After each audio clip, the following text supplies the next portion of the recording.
بسم الله الرحمن الرحیم. د تیر درس د مسایلو په ادامه باندې راځو مثالونو ته. موږ تاسې د دوه الفا او الفا د نسبتونو ترمنځ اړیکې مطالعه کړې وې.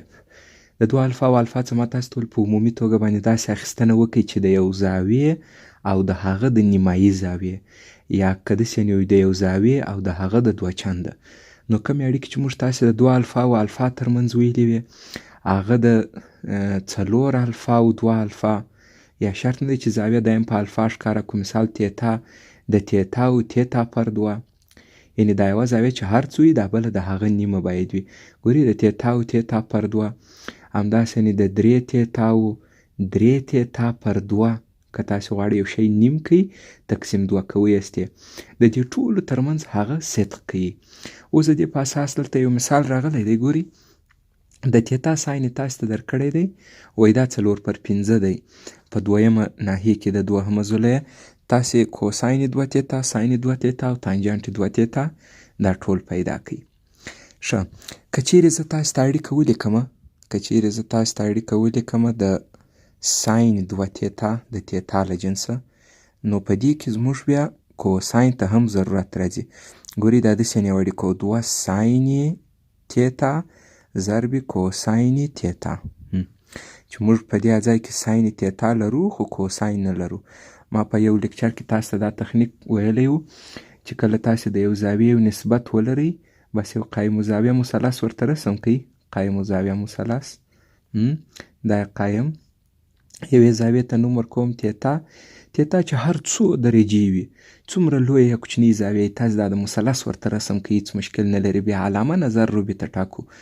ساین یې ویلي 4/5، نو مقابل 4 دغه که د فیثاغورس په قضیې پیدا کړئ 3 درته راځي. اوس د تیتا هر نسبت ته چې موږ تاسې ضرورت ولرو د دې مثلث یې په اسانۍ راخلو، خو علامه به نظر دې شرط ته وټاکو. دوهمه روبه څه معنا؟ کوچنی تر پای لوی تر پای پر دوه، چې په دې کې ساین مثبت راځي، ساین مثبت دی په دوهمه روبه کې، کوساین هم منفي دی، تانجانټ هم منفي دی. که مو ضرورت کېدله علامې هم داسې ټاکلی سو. اوس راځم، ساین دوه تیتا مساوي دی، دوه یې په خپله، ساین تیتا یې په سوال کې درکړی 4/5، کوساین تیتا اول نظر روبې ته علامه وټاکئ، منفي د مثلث څخه قیمت راواخئ. کوساین چې شوي مجاور پر وتر، یعنې معنا 3/5. اوس نو اختصاریږي نه، منفي په خپله صورتونه چې ټول ضرب کړئ، 2 ضرب 4 ضرب 3 دا یې 24 او 5 25، منفي 24/25. ساین دوه تیتا خو پیدا کړئ.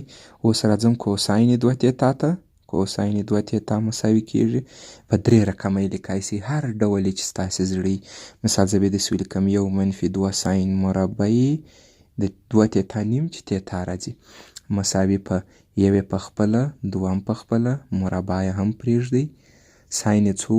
ساین 4/5، نو دا مساوي راځي په 1-2 په خپله رفع کړئ مربع 16/25، دا مساوي راځي په 1- دا 2 په 16 کې ضربېږي چې 22 وسي پر 25.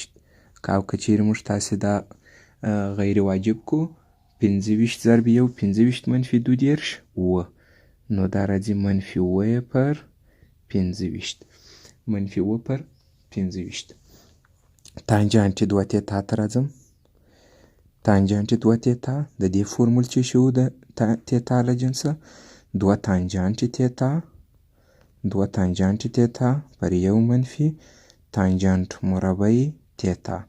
اوس نو 2 یې په خپله، تانجانټ تیتا د مثلث ځای راواخئ، 2 مربع منفي او مقابل پر مجاور. وینئ دا د مثلث طریقه دومره ګټوره. 1- -4 پر 3 کل مربع مساوي کېږي. که کوم څوک نه دی متوجه سوی، ما د تانجانټ قیمت د مثلث سره واخیستی، مقابل پر مجاور، او علامه مې نظر روبې ته وټاکل چې دوهمه روبه ده، تانجانټ منفي دی.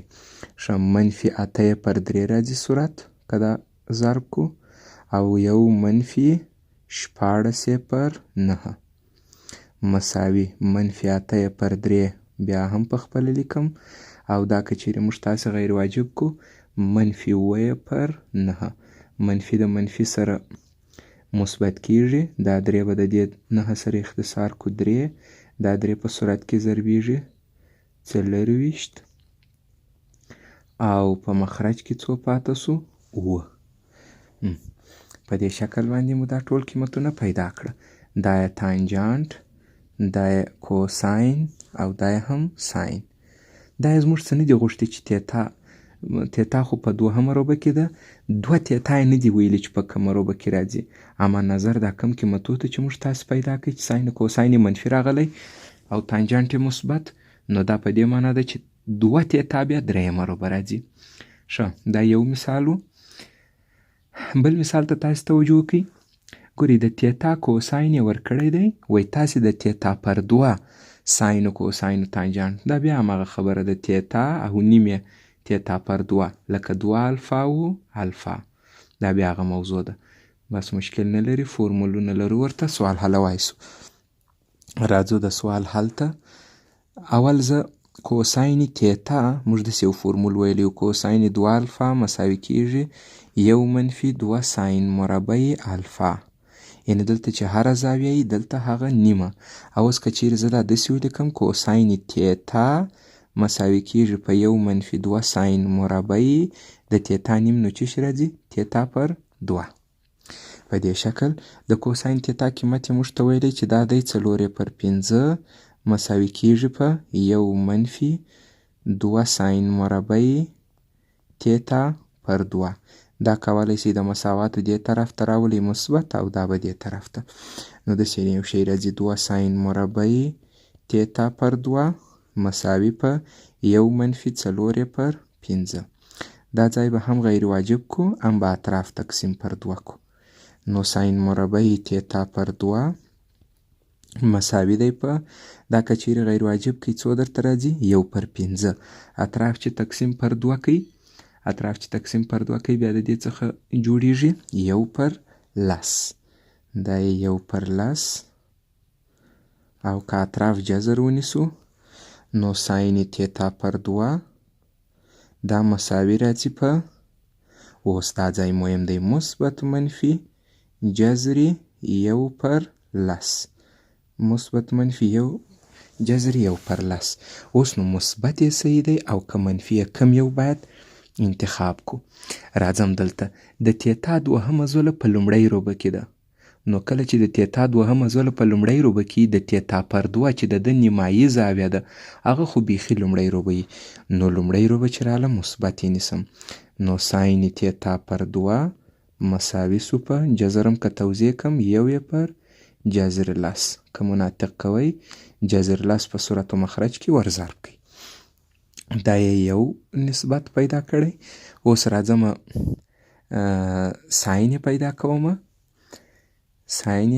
کوساین پیدا کوم کوساین 2 تیتا یا کوساین 2 الفا دا مو د خالص کوساین له جنسه داسې ویلي 2 کوساین مربع الفا منفي 1 او که اوس چیرې زه دا د تیتا دپاره ولیکم دا چې مې تیتا ولیکله دا ځای پر ځای دا بل به نیمایي ولیکم 2 کوساین مربع تیتا پر 2 منفي 1 دلته چې هره زاویه ولیکئ دلته د هغه زاویې نیم یعنې که دلته زه ولیکم 10 الفا بیا دلته لیکم 15 الفا که دلته ولیکم الفا پر 2 دلته بیا لیکم الفا پر 4 دا عمومي فورمولونه دي یو زاویه او نیمه اوس ګورئ دلته مې تیتا لیکلی دلته تیتا پر 2 کوساین تیتا قیمت وضع کوم 4/5 دی مساوي په 2 کوساین مربع تیتا پر 2 منفي 1 دا منفي 1 هم دې خوا ته راواړوئ په نتیجه کې 4/5 جمع 1 مساوي په څو رالی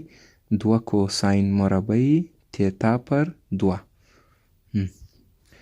دا که غیر واجب کو څو راځي 9/5 او اطراف هم تقسیم پر 2 کو نو کوساین مربع تیتا پر 2 مساوي راځي 9/5 چې اطراف مو تقسیم پر 2 کوي 9/10 او اوس که چیرې جذر ونیسو مثبت جذر یې انتخابو کوساین تیتا پر 2 مساوي کیږي په 3/10 جذر لس، دا یې کوساین. او کولی شئ تانجانت په دې شکل پیدا کړئ. تانجانت تیتا پر 2 مساوي کیږي په ساین تیتا پر 2. تیار د دې قیمتونه هم لرو. کوساین تیتا پر 2. ساین تیتا پر 2 1 پر جذر لس دی او کوساین تیتا پر 2 3 پر جذر لس دی. جذر لس د جذر لس سره خلاصیږي.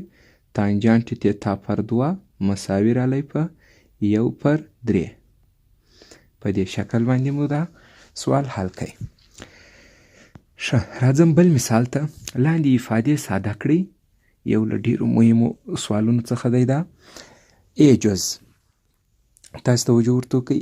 ا جز ته ا جز 8 کوساین مکعب تیتا منفي 6 کوساین تیتا. که چیرې زه په دې کې یو 2 مشترک ونیسم، په دې کې 2 مشترک ونیسو، 4 کوساین مکعب تیتا منفي 3 کوساین تیتا. دا فورمول به حتما تاسې حفظ کړئ. دا مو څنګه ویلی و؟ دا کوساین 3 تیتا دی. نو بالاخره دا مساوي کیږي 2 کوساین 3 تیتا. دا 3 سره افادې چې تاسې وینئ، ا جز، بي جز او سی جز، دا 3 سره د کانکور په فورمونه کې راغلي دي. د دې مثال 3 سره جزونه د کانکور دي. راځم دا د ا جز حل و. بي جز، بي جز یو څه ډېر محاسبه لري. اول به سی حل کم، بیا به بي وروسته حل کم. ساین 3 تیتا، ساین 3 تیتا پر ساین تیتا او منفي کوساین 3 تیتا پر کوساین تیتا مساوي کیږي. د دې د حل لپاره ګډ مخرج نیسو. د مخرجونو حاصل ضرب ساین تیتا ضرب کوساین تیتا. دا تقسیم پر دې کوي. ګډ مخرج تقسیم پر مخرج ضرب صورت ساین تیتا ضرب کوساین تیتا تقسیم پر ساین کوساین. کوساین ضرب ساین 3 تیتا، ساین 3 تیتا ضرب کوساین تیتا منفي دا تقسیم پر دې کوي ساین او په صورت کې چې ضرب کوي کوساین 3 تیتا ضرب ساین تیتا مساوي. صورت بالکل د ساین ا منفي بي شکل لري. نو زه دا لیکم ساین ا منفي بي چې د ا پر ځای اوس 3 تیتا او د بي پر ځای باندې تیتا راغلی. په مخرج کې ساین تیتا ضرب کوساین تیتا په خپله دا مساوي کیږي په صورت رالی ساین 2 تیتا او په مخرج کې لرو ساین تیتا ضرب کوساین تیتا. ساین 2 تیتا د نیمایي له جنسه ولیکو. 2 ساین تیتا ضرب کوساین تیتا او په مخرج کې هم ساین تیتا ضرب کوساین تیتا. دا اختصاریږي. آخري جواب 2. دې ته ورته پوښتنې په کانکور کې ډېرې دي. ګورې یوه بله پوښتنه په دې شکل راغلې ده. ساین 6 تیتا پر ساین 2 تیتا او منفي کوساین 6 تیتا پر کوساین 2 تیتا. د دې جواب هم 2 درته راځي. بل داسې شکل راغلی. ساین 10 درجې پر ساین 10 درجې منفي کوساین 10 درجې پر کوساین 10 درجې. د دې جواب هم 2 کیږي. بل داسې دی. ساین 18 درجې پر ساین 20 درجې منفي کوساین 18 درجې پر کوساین 20 درجې. دې جواب هم 2 راځي. ځینې وخت کوساین په اول کې لیکي، ساین په دوم کې، بیا منفي 2 راځي. تاسو دا حفظوئ مه، حل لاره یې په یاد وکړئ چې د دې حل لاره وه ګډ مخرج نیول. ښه، اوس راځم د بي جز حل ته. بي جز ته ښه تاسې دلته توجه ورته وکړئ. بي جز ته 4 ساین تیتا، 4 ساین تیتا ضرب ساین 18 درجې منفي تیتا او ضرب ساین 18 درجې 18 درجې جمع تیتا. دا مساوي کیږي 4 ساین تیتا په خپله دا د ساین ا جمع بي په اساس باندې په معادله بڼه لیکو. انکشاف ورکوو. ساین 18 ضرب کوساین تیتا منفي کوساین 18 ضرب ساین تیتا. دا بل قوس ته هم دې ته هم دغه رقم کار کوو. د منځ علامه یې مثبت راځي، نور عیناً دغسې یو شی دی. ساین 80 درجې ضرب کوساین تیتا مثبت کوساین 80 درجې ضرب ساین تیتا. دا مساوي سو 4 ساین تیتا په خپله. دا دواړه قوسونه چې دي، دا قوس او دا قوس، دا قوس او دا قوس، دا مزدوج دي. نو مزدوج داسې کولی سو اولی کې ضرب کړي، دوهم کې، علامه په علامې کې. نو ساین 80 کوساین تیتا که د ساین 80 کوساین تیتا سره ضرب کړي، راځي ساین مربع 80 درجې ضرب کوساین مربع تیتا. منفي د مثبت سره ضرب کړي او دا بله برخه چې ضرب کړي منفي د مثبت سره ضرب کړي منفي، او دا بله برخه کوساین مربع 80 درجې ضرب ساین مربع تیتا مساوي دی 4 ساین تیتا په خپله. ساین 80 جذر 3/2 دی، جذر 3/2 بیا مربع لري ضرب کوساین مربع تیتا. دا به هم په ساین واړوم، یو منفي ساین مربع تیتا، دا منفي په خپله، دا منفي نښه وه. کوساین 80 1/2 دی، بیا مربع لري او ضرب ساین مربع تیتا. په دې شکل مساوي کیږي په 4 ساین تیتا په خپله. دا څو راځي 3/4 بیا دا ضرب یو منفي ساین مربع تیتا لرو، او منفي دا راځي 1/4 بیا ضرب ساین مربع تیتا. په دې شکل دا مساوي کیږي په 4 ساین تیتا. 3/4 په دې قوس کې ضرب کړئ، 3/4 ضرب 1 3/4 3/4 ضرب منفي ساین مربع 3/4 ساین مربع او منفي 1/4 ساین مربع. اوس 4 ساین تیتا په دې قوس کې ضرب کړئ. 4 ساین تیتا چې د دې سره ضرب کړو، 4 د 4 سره خلاص 3 ساین تیتا پاتې سو منفي دا 4 ساین تیتا چې په دې کې ضرب کړو، 4 د 4 سره خلاصیږي 3 ساین مکعب راځي، او په دې بل کې چې ضرب کړئ 4 د 4 سره خلاص یوازې ساین مکعب رالی. دا اوس مساوي سو 3 ساین تیتا منفي 3 ساین مکعب و منفي ساین مکعب منفي 4 ساین مکعب تیتا. دا اړیکه هم حتما ستاسې په یادو ده. 3 ساین تیتا منفي 4 ساین مکعب چې شي و 3 چنده فورمول چې مو ویلی و، دا کیږي ساین 3 تیتا. نو د بي جز د سوال اخري جواب راځي ساین 3 تیتا. په د دې څپرکي په تمرین کې عیناً دغسې یو سوال په دې شکل هم شته چې د ساین پر ځای باندې کوساین راغلی دی. پر هغه باندې تاسې په دغه شکل کار وکړئ، نتیجه درکوي کوساین 80 جمع تیتا. او دغسې یو بل سوال هم شته چې تانجانت راغلی 4 تانجانت تیتا ضرب، او په همدې شکل باندې په تمرین کې دا پوښتنې شته، په دې شکل تاسې حلولی سئ. ښه دا و د دې 3 پوښتنو جوابونه.